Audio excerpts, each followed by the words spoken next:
বিসমিল্লাহির রহমানির রহিম। আর্থ travel guide থেকে আমি মোহাম্মদ সোহাগ আপনাদের সবাইকে জানাচ্ছি অনেক অনেক শুভেচ্ছা এবং ভালোবাসা। তো বেসিক্যালি আমরা ইন্ডিয়ান মেডিকেল ভিসা, ভ্রমণ ভিসা এবং শিক্ষা বিষয় নিয়ে ইতিপূর্বে আলোচনা করেছি।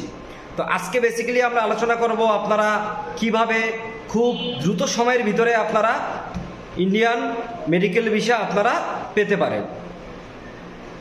তো আপনাদের জানিয়ে রাখি যে গত রবিবার থেকে মানে গত 17ই আগস্ট থেকে বাংলাদেশে অবস্থানরত যে ইন্ডিয়ান এম্বাসি আছে অথবা যে ইন্ডিয়ান ভিসা সেন্টার আছে তারা প্রচুর পরিমাণে ইন্ডিয়ান মেডিকেল ভিসা দিচ্ছে। তো আপনারা মূলত কোন নিয়ম ফলো করলে এবং কোন পন্থা অবলম্বন করলে ভারতীয় মেডিকেল ভিসা খুব সহজেই পেতে পারেন সেই বিষয় নিয়ে আজকে আমি আলোচনা করব এবং আমার ভিডিও শেষ পর্যন্ত আপনারা দেখবেন এবং সাবস্ক্রাইব করে পাশে থাকবেন যেন ভবিষ্যতে আপনাদের আমি আরও খুব সুন্দর সুন্দর তথ্যমূলক ভিডিও দিয়ে আপনাদের ভ্রমণকে খুব সহজ করতে পারি। তো মূল আলোচনার বিষয়ে আসি যে কিভাবে আপনারা খুব সহজেই ভারতের ভ্রমণ ভিসা পেতে পারেন। তো আপনারা জানেন যে ভারতে কিছুদিন যাবৎ বলা চলে 5ই আগস্টের পরবর্তী সময় থেকে এই ভ্রমণ ভিসা বন্ধ আছে। শুধুমাত্র মেডিকেল ভিসা চালু আছে এবং শিক্ষা উচ্চতর শিক্ষার জন্য যারা ভারতে যেতে চান তাদের জন্য ভিসা চালু আছে।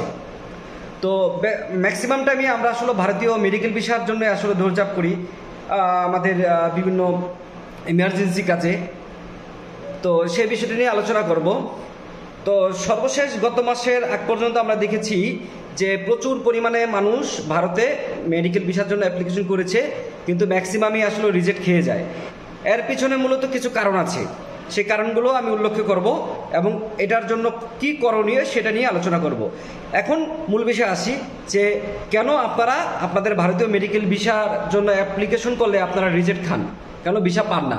মূলত আমরা কি করি যে ম্যাক্সিমাম টাইমে আমরা বিভিন্ন এজেন্সি ধরি, এজেন্সির মাধ্যমে আমরা অ্যাপ্লিকেশন করি, কিন্তু আমরা আসলে অথেন্টিকভাবে যদি আমরা ভারতের ভালো মানের যেই স্বনামধন্য যে মেডিকেলগুলো আছে সেখানকার যদি অ্যাপয়েন্টমেন্ট ডেট আমরা নিতে পারি বা অ্যাপয়েন্টমেন্ট লেটার আমরা নিতে পারি তাহলে কিন্তু আমরা খুব সহজে ভারতের ভিসা পেয়ে যাব।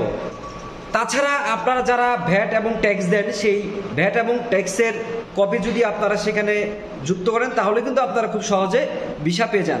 কিন্তু আমরা কি করি ভারতের নামি দামি হসপিটালগুলো আপনি ট্রিটমেন্ট করান আপনার মন মতো যে কোনো মেডিকেলে গিয়ে আপনার তো আগে ভারতে যেতে হবে, ভারতে গিয়ে আপনার পছন্দ মতো আপনি যে কোনো হসপিটালে আপনি ট্রিটমেন্ট করান, কিন্তু যাওয়ার পূর্বে আপনার ভিসা পাওয়ার জন্য আপনি অবশ্যই ভারতের স্বনামধন্য যে হসপিটালগুলো আছে সেখানকার আপনার যদি অ্যাপয়েন্টমেন্ট লেটার আপনি নিতে পারেন তাহলে আপনার ভিসা প্রাপ্তির হার প্রচুর পরিমাণে বেড়ে যাবে। তাছাড়া আমরা কি করি যে অনেক সময় আমরা ব্যাংক স্টেটমেন্ট এবং ব্যাংক সলভেন্সি দেই।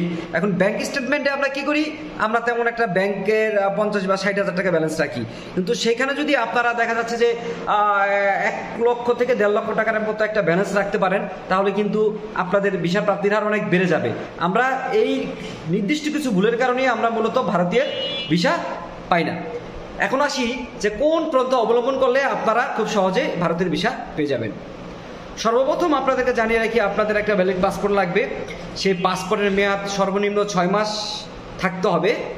দ্বিতীয়ত আপনার লাগবে হচ্ছে আপনার পাসপোর্ট সাইজের 2 কপি ছবি, আপনার পিছনে যেই ব্যাকগ্রাউন্ড সেই ব্যাকগ্রাউন্ড অবশ্যই সাদা থাকতে হবে। 3 নম্বর যে বিষয়টা হচ্ছে আপনার ভারতে যেখানে আপনি ট্রিটমেন্ট করাবেন সেখানকার স্বনামধন্য কোনো হসপিটালে অ্যাপয়েন্টমেন্ট লেটার থাকতে হবে। ফোর্থ হচ্ছে আপনার লাগবে হচ্ছে আপনার ব্যাংক স্টেটমেন্ট। আপনি যদি ব্যবসায়ী হন তাহলে আপনার কারেন্ট অ্যাকাউন্টের যে স্টেটমেন্ট সেটা লাগবে। আপনি যদি চাকরিজীবী হন তাহলে আপনার ব্যাংক যে স্যালারি অ্যাকাউন্ট আছে সেই স্যালারি অ্যাকাউন্টের আপনার স্টেটমেন্ট লাগবে। ফিফথ হচ্ছে আপনি যদি ব্যবসায়ী হন তাহলে আপনার ট্রেড লাইসেন্স লাগবে। আপনি যদি চাকরিজীবী হন আপনার কারেন্ট যেখানে আপনি চাকরি করছেন সেখানকার আপনার যে আইডি কার্ড আছে সেটার কপি লাগবে। এখন আসি গোপন যেই আলোচনা ছিল আমার, মূলত আপনাদের সাথে আজকে যেই বিষয় নিয়ে আলোচনা করতে আমি আসলে আগ্রহ নিয়ে আজকে এসেছি সেটা হচ্ছে কোন পন্থা অবলম্বন করলে আপনারা খুব সহজেই ভারতের ভিসা পেয়ে যাবেন। আপনারা অবশ্যই দুইটি পন্থা অবলম্বন করবেন, আমি সিউরিটি দিচ্ছি আপনাদের ভিসা প্রাপ্তির হার 99% বেড়ে যাবে। প্রথমত আপনারা ভারতের স্বনামধন্য যে মেডিকেলগুলো আছে সেখানকার আপনারা অ্যাপয়েন্টমেন্ট লেটার নেবেন, বাট আপনি যখন ভিসা পাবেন সেখানে গিয়ে আপনার পছন্দ মতো আপনার হসপিটালে গিয়ে আপনি ট্রিটমেন্ট করতে পারেন। দ্বিতীয় যে বিষয়টা খুবই গুরুত্বপূর্ণ, সেটা হচ্ছে আপনার যদি ভ্যাট এবং ট্যাক্সের পেপার থাকে সেটি আপনি সেখানে অ্যাটাচমেন্ট করে দিবেন। আপনার 1 বছরের থাকলে ভালো, 2 বছর থাকলে আরও ভালো, এবং 3 বছরের থাকলে খুবই ভালো হয়। এখন আপনি যদি ভ্যাট এবং ট্যাক্সের পেপারটা যদি আপনি ওখানে অ্যাটাচমেন্টে দিয়ে দেন তাহলে আপনার ভিসা প্রাপ্তির হার 99.99% বেড়ে যাবে। মূলত আপনারা এই দুইটা পন্থা অবলম্বন করলে আমি আশা রাখি আপনারা ভারতে মেডিকেল ভিসা খুব সহজে পেয়ে যাবেন। যাই হোক, আমি চেষ্টা করেছি আমার জায়গা থেকে আপনাদেরকে কিছু তথ্যমূলক ভিডিও দিয়ে এবং কিছু তথ্য দিয়ে আপনাদের ভ্রমণকে খুব সহজ এবং সুন্দর করার জন্য। আমার ভিডিওর যদি একটি ওয়ার্ডও আপনাদের ভালো লেগে থাকে, একটা ওয়ার্ডও যদি আপনার মনে হয় যে না আপনার ব্যক্তি জীবনে আপনার ভিসা প্রাপ্তির জন্য বা ব্যক্তি জীবনে আপনার কাজে লেগেছে, তাহলে আপনাদের প্রতি অনুরোধ রইল আমার ভিডিওটি দেখে আপনারা লাইক এবং সাবস্ক্রাইব করবেন। এবং আপনাদের যদি কোনো প্রশ্ন থাকে, জিজ্ঞাসা থাকে, আপনারা কমেন্টসে আমাদেরকে জানাবেন। আমরা চেষ্টা করব আপনাদেরকে সুন্দর তথ্যমূলক অ্যান্সার দিয়ে আপনাদের ভ্রমণকে খুব সহজ করতে। তবে একটা জিনিস জানিয়ে রাখি আপনাদের, আমরা কোনো ভিসার কাজ করি না, শুধুমাত্র আপনাদেরকে তথ্য দিয়ে আপনাদের ভ্রমণকে সহজ করার জন্য চেষ্টা করি। সবাইকে আবার অসংখ্য ধন্যবাদ জানিয়ে এখানে আমার ভিডিও শেষ করছি। আসসালামু আলাইকুম।